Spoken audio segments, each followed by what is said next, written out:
Hello and welcome to another explore around the Wirral, and today we are looking at Birkenhead Priory.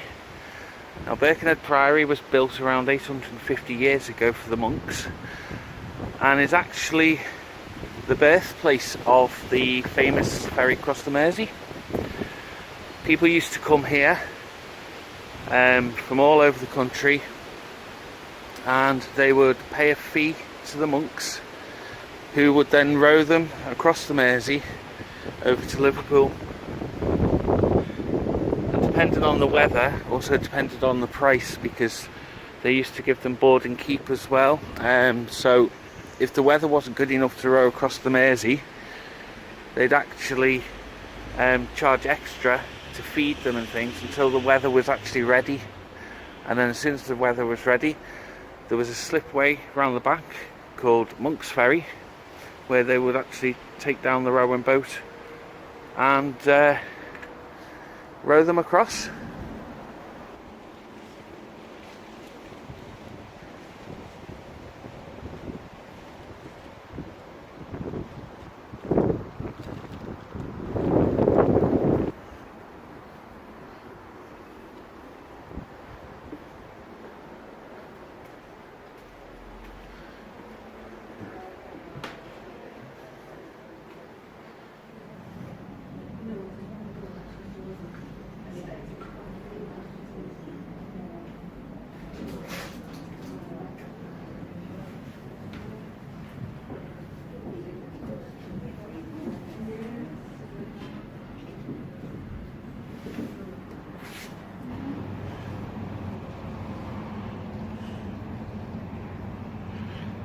It's also right next to the famous Camel shipyard. So as you can see, there's one of these Royal Fleet auxiliary ships in, actually at the moment being refitted. And you see the big yellow cranes. And this is the chapel.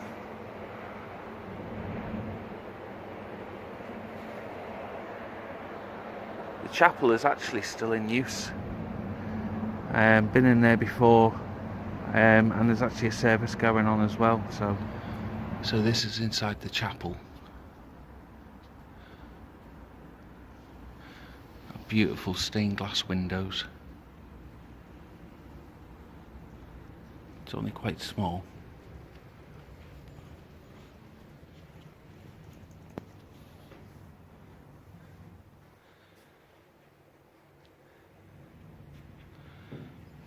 So I thought this might have been like a confession box, but actually looking inside, it's just more for storage.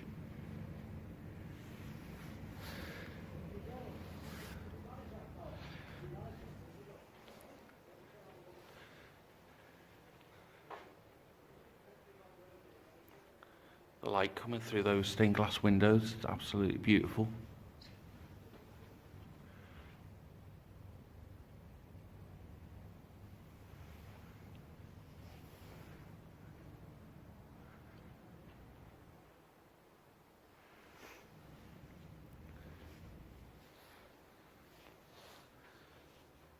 I haven't seen an organ though.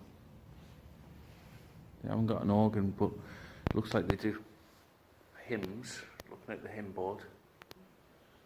So I don't know, maybe they have a tape player or something like that, a CD player.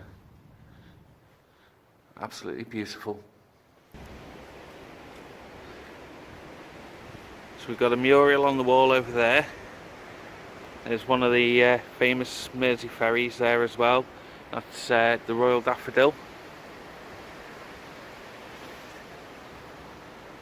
Plenty of graves as well, so you know, obviously there were people buried on site, but I'm not sure what the oldest one is or what the newest one is, but I think that one says 1864, so it's a long time ago. Died 24th of February 1864.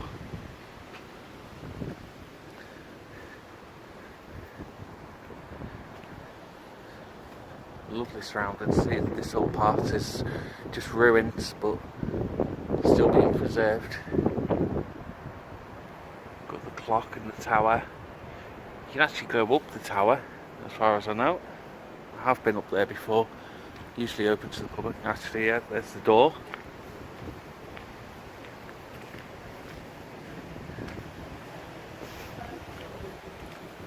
There we go.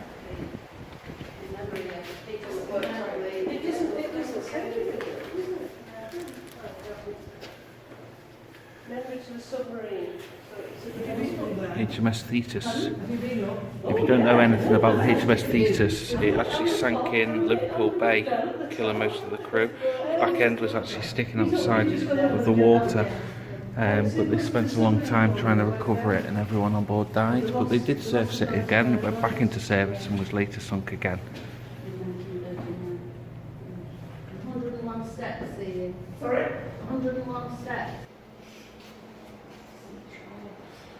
Right, so we're going to go take these stairs then.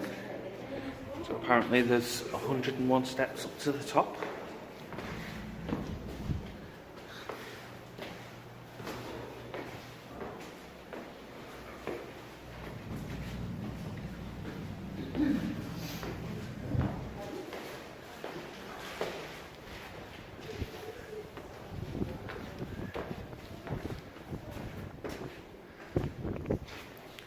So I'm not sure what this is, but I think it's got something to do with the clock that's up the top, and you've got some big weights there as well.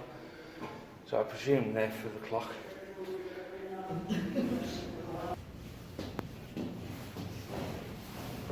It's a long way up there. So as we go up the tower, you can see where the clock is. There's where the clock face is, and you've got the pendulum there. I'm not sure if there's actually bells in here as well.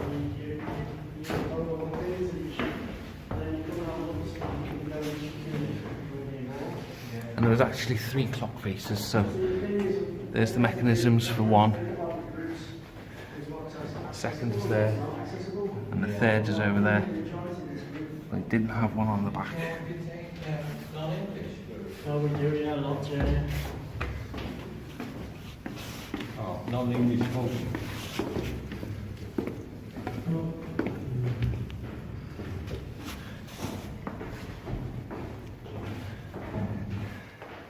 And there's all the clockworks. James Conliffe, 1838 in Liverpool. So if you look at through this window, and you can actually see there's a dry dock there, that's part of Camel Aids, and then the other side you got the River Mersey, and you can actually see all the way over to Liverpool as well. So we're not even at the top, and you're already getting some really good views. And there's that dry dock again. I mean, this is obviously the oldest thing around here, and then you're just surrounded by a lot of industry, and as I say, you've got Camel Aids just there. You see that ship there, and cranes, dry docks. But if you can imagine before all this was built what that view must have been like, you wouldn't even see half of the stuff that you can see now in Liverpool. It would have just been pretty much just fields and maybe the odd little building, hut. It makes you wonder what the people that wanted to row across the Mersey were actually going over there for.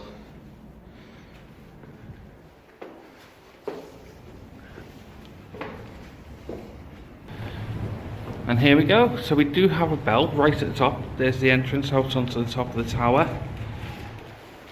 Wonder when the last time this bell actually rang properly. But if you listen,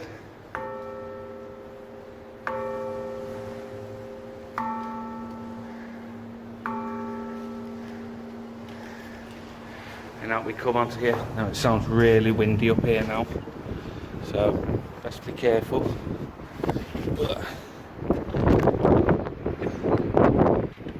Wow, what a view.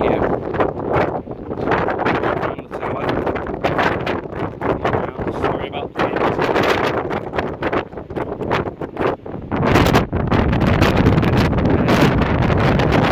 Be careful, it's just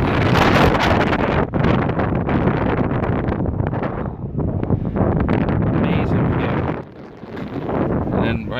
up to the top of the spire, which obviously we can't go up.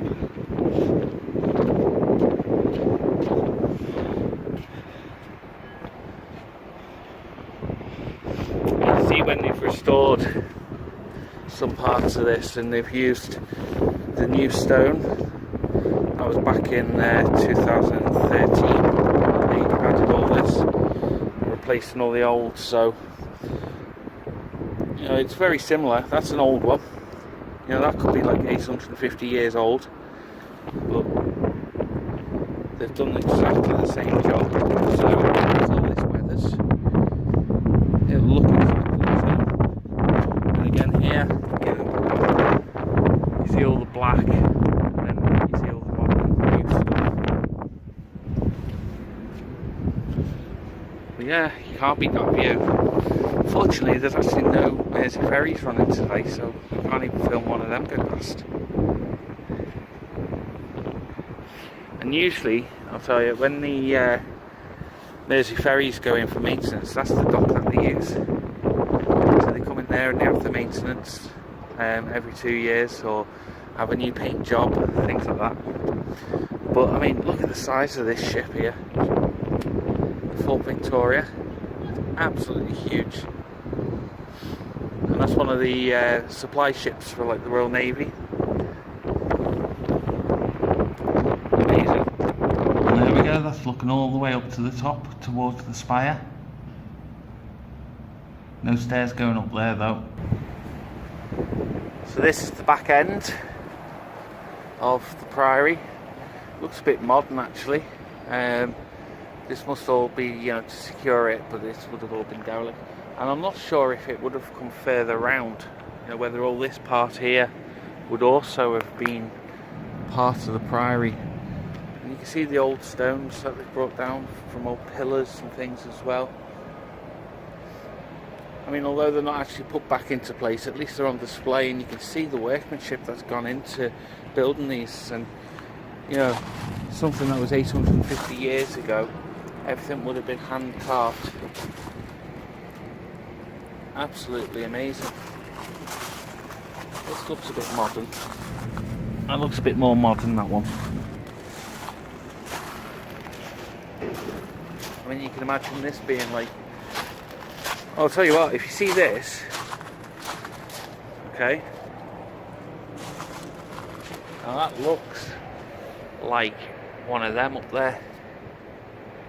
So maybe that at one point maybe stood on one of these corners before the building was falling apart. I don't know.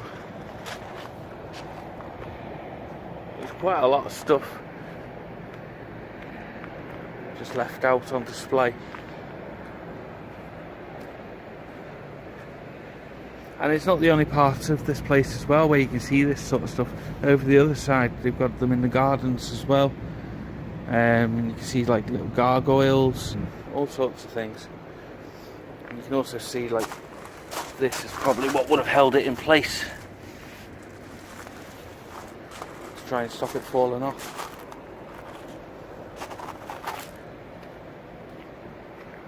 Amazing. And that's where we've just been all the way up there. So we're inside the actual main building now, and they've got a bit of a museum and things as well to have a look around. Look at this stonework. Absolutely amazing. I mean, you'd think, you know, it's all solid sandstone, and how much weight must be pushing down on this. And yet it stood the test of time, and 850 years later it's all still here. We've got a few little things that they found, little tusks. Tusk of a pig, or a bear. A boar. Which were kept at the priory. And we've got an iron nail, handmade.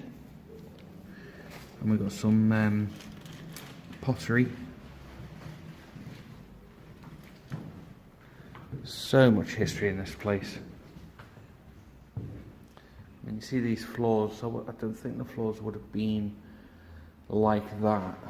Maybe a bit smoother, I don't know. As you can see, it's all uneven, which is why they put these boards down. Makes it a lot easier. Some of the old tiles, decorative floor tiles. Not completely worn away, still intact. Moulded bricks.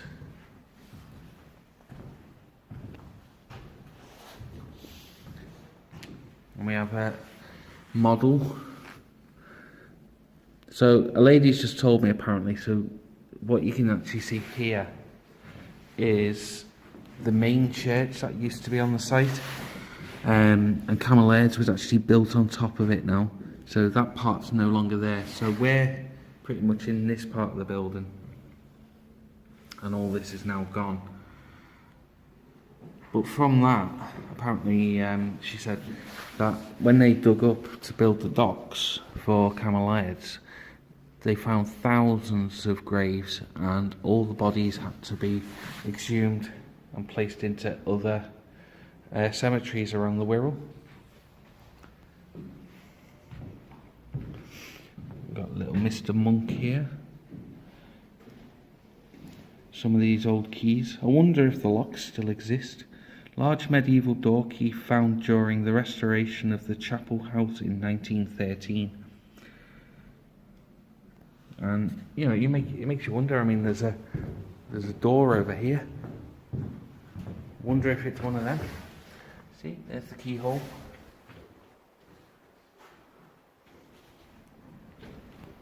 Don't know how well you can see this, but this is actually fossilized footprints from some sort of animal, which, thinking about it, it might be one of them. So yeah, so we've got, well, they say Triassic, not Jurassic. And then we've got a monk over here. Wonder what he's up to. He's making something. See, they used to make their own medicines and things as well with herbs.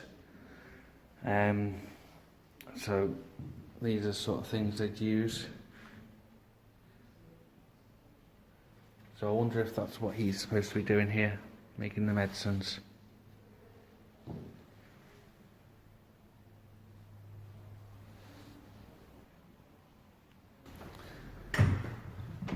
So now we're back upstairs. A lot of this has been completely restored. You know, I don't know how accurate it is, but you know, it's been made into a nice function space. Hello, mate. And look what we found here. The Mersey ferries. There has been a ferry across the River Mersey for well over 1,000 years. So there we go.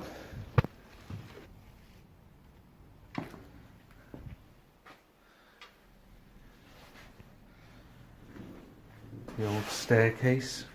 Now I'm not sure, this might actually be closed at the bottom. I hate these stairs. I visited Warwick Castle once and I just don't like these style of stairs at all. You have to be really careful.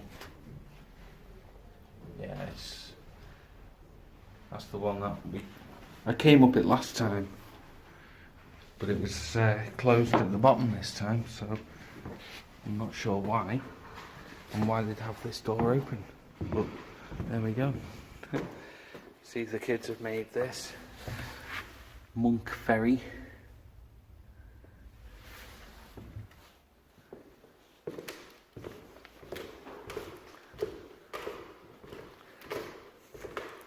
We've got all these like arts and crafts. I think this is where, you know, you put a piece of paper over, go over it with a crayon, yeah, and you get a design like that.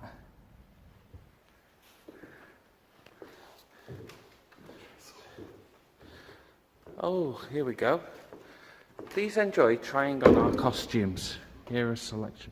Right, what shall I try on then?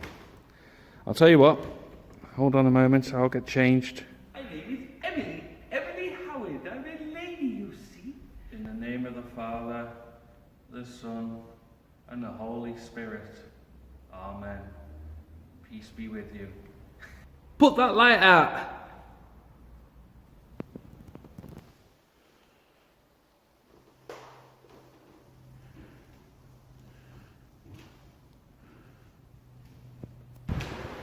So that was Birkenhead Priory.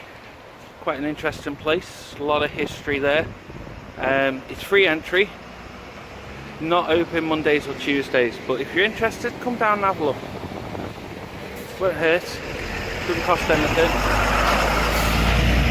Even if you come down just to have a nice view over the docks and things like that from the top of the tower. But yeah, hope you enjoyed it. I did.